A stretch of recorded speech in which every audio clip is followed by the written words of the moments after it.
Sebelum kami menghampiri meja perjamuan kudus, dalam rangka kami menghayati kembali peristiwa kesengsaraan dan penyaliban-Mu di atas kayu salib,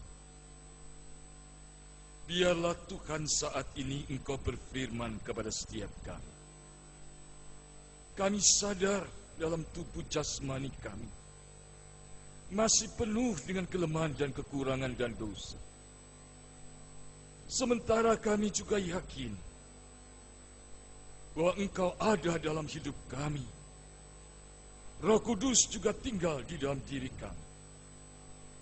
Tuhan, basahilah hati dan jiwa kami dengan sabda-Mu, sehingga air hidup itulah yang akan membuat kami bertumbuh dan berbuah di dalam Engkau. Berfirmanlah Tuhan, karena kami membutuhkan sabda-Mu. Di dalam nama Tuhan Yesus Allah kami yang hidup, kami mohon. Amin. Firman Tuhan dibacakan dari surat Ibrani pasal 10, ayat 11 sampai dengan ayat 22.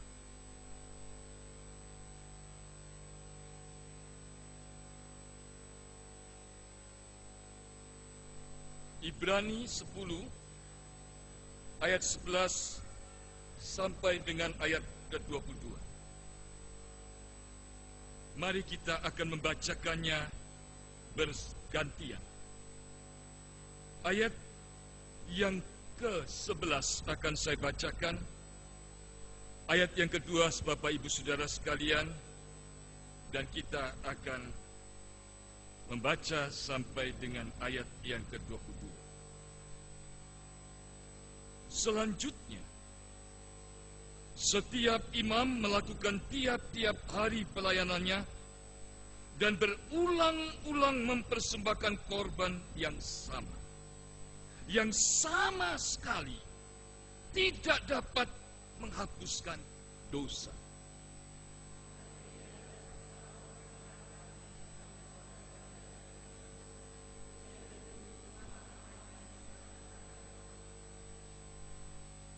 Dan sekarang, ia hanya menantikan saatnya di mana musuh-musuhnya akan dijadikan tumpuan kakinya.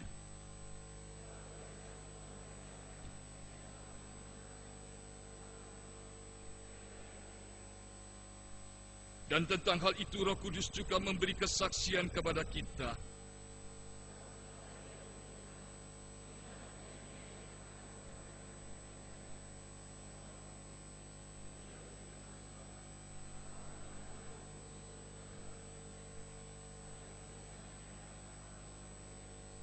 Dan aku tidak lagi mengingat dosa-dosa dan kesalahan mereka.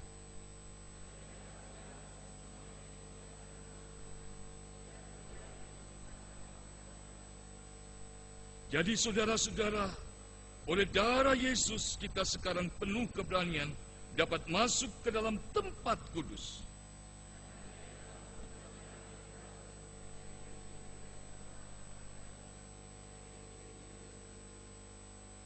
Dan kita mempunyai seorang imam besar sebagai kepala rumah Allah.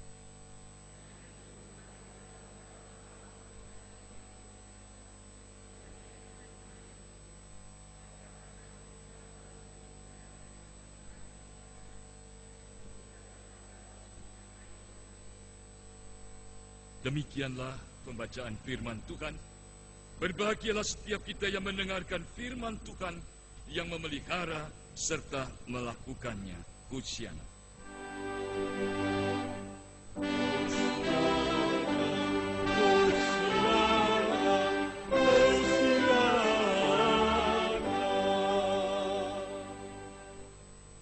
Dia telah menyempurnakan. Itulah tema Jumat Agung dan Perjamuan Kudus hari ini. Lebih-lebih lagi kalau kita baca dengan utuh di dalam Ibrani 10 ayat 14, Dia telah menyempurnakan untuk selama-lamanya Saudara-saudara, tentu kita terkejut mendengar kata-kata dari firman Tuhan ini, bahwa Tuhan sudah menyempurnakan untuk selama-lamanya. Lebih terkejut lagi ketika kalimat yang kedua disampaikan. Siapa yang disempurnakan untuk selama-lamanya itu? Kelompok manusia yang seperti apa yang disempurnakan untuk selama-lamanya itu? Yaitu mereka yang Ia kuduskan. Di dalam bahasa aslinya, mereka yang selalu terus-menerus dikuduskan.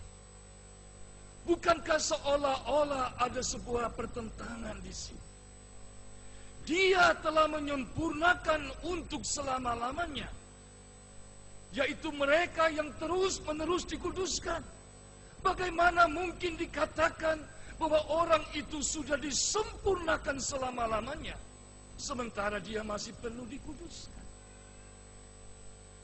Saudara-saudara, ada makna yang dalam yang ingin disampaikan melalui peristiwa dari surat Ibrani pasal 10 ayat 14. Dan itulah sebuah pesan yang penting di saat Jumat Agung.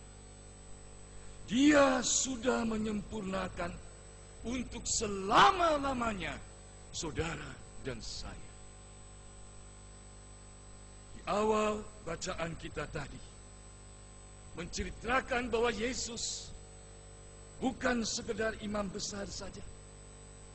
Imam besar selalu mengkorbankan korban yang kemudian itu terus berulang-ulang dipersembahkan korban yang sama oleh imam besar, tetapi tidak dapat menghapuskan dosa siapapun. Tetapi ketika Yesus, imam besar yang agung itu, mempersembahkan tubuhnya, hidupnya sekali untuk selama-lamanya, dan dia sudah menyempurnakan untuk selama-lamanya bagi saudara dan bagi saya. Kata menyempurnakan di dalam bahasa aslinya yang dipakai menggunakan kata mau mengungkapkan, sudah melengkapi, sudah menggenapkan, dan sudah menyelesaikan. Dia sudah menyempurnakan untuk selama-lamanya. Dia sudah melengkapkan, dia sudah menggenapi, dan dia sudah menyelesaikan bagi saudara dan saya, sehingga semua dosa, segala kejahatan kita, sebuah perbuatan kita yang tidak berkenan, dan semua akibat dari perbuatan dosa itu sudah ditanggung, sudah diselesaikan, sudah digenapkan di dalam diri Yesus di atas kayu salib dan melalui kematian. Saudara, mengapa ini menjadi pesan yang penting hari ini untuk semua orang yang hadir dalam Jumat Agung, bagi setiap orang yang percaya dan bagi setiap manusia di dunia ini? Hari ini banyak orang yang hidup terhimpit karena dia merasa gagal. Ada banyak orang yang hari ini mempunyai tekanan hidup yang berat karena dia tidak berhasil untuk keluar dari kesulitannya. Hari ini banyak orang yang merasa hidupnya hampa dan kosong, dan hidupnya merasakan tidak ada artinya dan tidak ada gunanya di dunia ini. Dan dia tidak tahu apa yang harus dia kerjakan. Tahukah saudara, khusus untuk saudara-saudara yang merasa hidupnya gagal, dan bahkan tidak ada seorang pun yang sanggup mempercayai saudara lagi. Bahkan saudara sendiri sudah jatuh bangun dan tidak mampu untuk berdiri tegak. Dan bahkan saudara yang mungkin kehilangan semangat. Firman Tuhan melalui perjamuan kudus nanti mau mengingatkan saudara, Yesus sudah menyempurnakan untuk selama-lamanya. Percayakah saudara bahwa pengorbanannya sungguh amat mahal? Setiap kegagalanmu, setiap kejatuhan, setiap ketidakberdayaan, setiap kehampaan hidupmu, Dan ketika engkau pun di dalam keadaan takut dan tidak sanggup untuk menatap hari esok, Tuhan mau mengatakan, aku telah mati untukmu. Aku sudah berkorban di atas kayu salib. Satu kali cukup untuk selama-lamanya. Aku sudah menyempurnakan untuk selama-lamanya bagi hidup. Apakah kita mau melalui kesempatan pada hari ini datang mendekat kepada Dia, melihat salib yang dimana Yesus tergantung di atas, dan kita melihat bagaimana tetes darah ketika Dia menahan rasa sakit yang luar biasa dan pengorbanan itu. Mari kita tidak cukup hanya menangis, tetapi kita mau mengatakan Dia sudah menyempurnakan untuk selama-lamanya. Aku pasti bisa berhasil. Aku bisa untuk meninggalkan kegagalanku. Aku masih bisa melangkah karena Dia sudah menyelesaikan. Dia sudah mengenapi dan Dia sudah menyempurnakan. Tidak ada yang tidak mungkin. Hari ini mungkin engkau kecewa karena upayamu membangun kehidupan keluargamu terasa porak-poranda. Hari ini mungkin engkau kecewa karena apa yang kau lakukan dengan setulus hati tanpa pamrih untuk pelayanan bagi Tuhan tidak kelihatan hasil. Bahkan sebaliknya membuat engkau gelisah dan galau. Mungkin hari ini engkau merasa kecewa dengan apapun yang engkau lakukan selama ini. Bahkan engkau pun mungkin hari ini tidak bisa memaafkan dirimu sendiri. Karena engkau telah melakukan sebuah kesalahan yang terjadi masa lalu dan berulang-ulang engkau melakukannya. Tetapi percayakah engkau? Dia telah menyempurnakan untuk selama-lamanya bagimu. Dan Dia akan membuat engkau menang. Tapi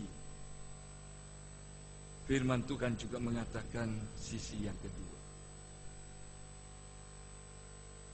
Mereka yang Ia kuduskan. Pada bagian yang kedua inilah penulis surat Ibrani mau menjelaskan. Di satu sisi Tuhan itu benar-benar telah menyempurnakan bagi saudara untuk selama-lamanya. Sehingga saudara dilayakkan di hadapan Tuhan. Saudara menjadi anak Allah yang telah dikuduskan oleh Tuhan. Saudara sungguh-sungguh adalah orang yang pasti bisa menang bersama dengan kuasa kemenangan Yesus. Tetapi kita masih hidup dalam daging. Kadangkala dalam perjalanan ini kita bisa jatuh. Kadangkala pikiran kita spontan bisa berpikir yang salah. Kadangkala tidak kita inginkan tutur kata kita sudah melukai orang lain. Kadangkala hati kita dengan tidak sengaja dan tidak sadar bisa kembali iri, dengki, benci, dendam. Kadangkala di dalam sikap kita tidak lagi peduli dengan orang lain. Kadangkala dalam perbuatan hidup ini bertentangan dengan keinginan hati kita.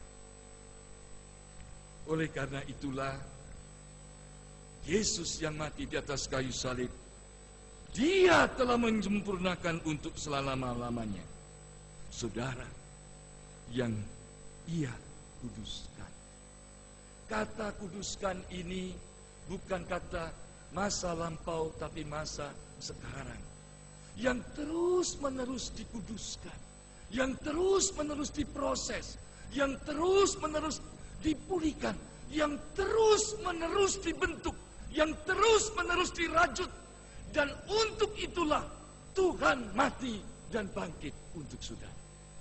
Artinya, Pada bagian yang kedua ini kita diingatkan, jangan pula kita berpikir salah. Saya adalah orang yang telah percaya Tuhan Yesus.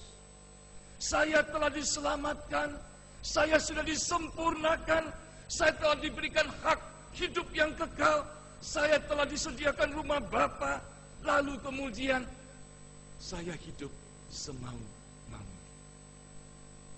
Tetapi sebaliknya, jikalau seseorang sungguh menghayati bahwa dia sudah disempurnakan untuk selama-lamanya oleh pengorbanan Kristus, jikalau seseorang itu sungguh-sungguh mengalami dan menghargai pengorbanan Kristus yang sudah menyempurnakan untuk selama-lamanya itu, maka hidupnya pasti dia akan bergumul berjuang untuk melawan daging.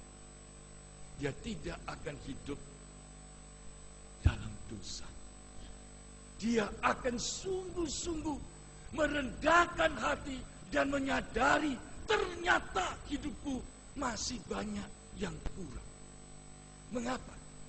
Karena ketika Tuhan menyempurnakan untuk selama-lamanya seseorang, Tuhan mencelikan mata hatinya, Tuhan mencelikan wawasannya, Tuhan mencelikan semuanya, sehingga dia sadar yang dahulu menurut dia tidak apa-apa, sekarang oh ternyata itu tidak berkenan di hati Tuhan.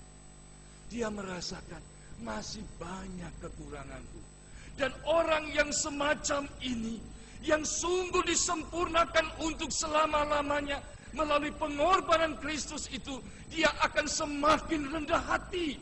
Mengapa? Karena masih banyak hal dalam dirinya yang harus diproses, dibentuk. Dia tidak akan menghakimi orang lain. Dia tidak akan mencelakai orang lain.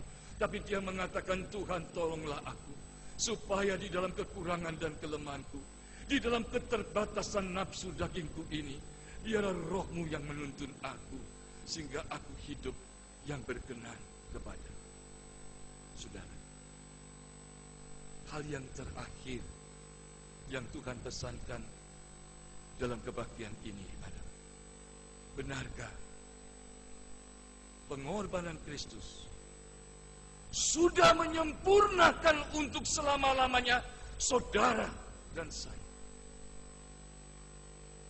Jikalau iya, berarti kita merasakan kita masih punya banyak kekurangan. Kita merasakan kita tidak berdaya. Kita datang kepada Tuhan memohon kekuatan. Kita datang memohon kepada Tuhan firman-Nya. Karena firman air hidup itulah yang akan memproses dan membentuk kita dan menolong kita. Jikalau ya, Tuhan sudah menyempurnakan saudara dan saya untuk selama-lamanya, berarti dalam kehidupan setiap hari kita tidak akan merasakan kita sudah sempurna. Kita semakin melihat ada banyak hal yang harus aku perbaiki, dan itu hanya terjadi di dalam persekutuanku dengan Tuhan, di dalam persekutuanku bersama dengan jemaat, di dalam kehidupanku yang mengabdi kepada Tuhan dengan melayani sesama. Tapi jikalau hari ini kita bangga karena kita sudah disempurnakan, lalu kita merasa kita oke, kita merasa tidak ada yang harus diperbaiki, kita terlalu mudah melihat kekurangan orang lain, berhati-hatilah. Jangan-jangan kita belum disempurnakan. Seseorang yang sungguh mempercayai pengorbanan Tuhan Yesus di atas kayu salib, seseorang yang mengalami pengorbanan Tuhan Yesus di atas kayu salib, dia sudah disempurnakan untuk selama-lamanya, dan akan membawa orang itu semakin hari semakin merendahkan hati. Jangan menganggap enteng kesombongan, kecongkakan. Jangan membiarkan hidup kita merasa sudah oke. Hidup sampai menunggu Tuhan memanggil kita pulang adalah satu hidup perjuangan dalam iman. Pesan yang terakhir ini mau mengatakan pada saya dan saudara, saat ketika saudara menerima roti dan anggur perjamuan kudus, dari sisi Tuhan sudah selesai. Tuhan mau berkata, aku sudah menyempurnakan untuk selama-lamanya. Apakah engkau mau menjadi roti yang terpecah-pecahkan? Apakah engkau akan mewujud nyatakan menjadi air anggur yang dicurahkan? Untuk siapa? Untuk keluarga. Untuk siapa? Untuk sesama anggota di dalam gereja. Untuk siapa? Untuk setiap bangsa dan negara di mana kita tinggal. Untuk semua orang. Adakah hatiku dan hatimu masih egois?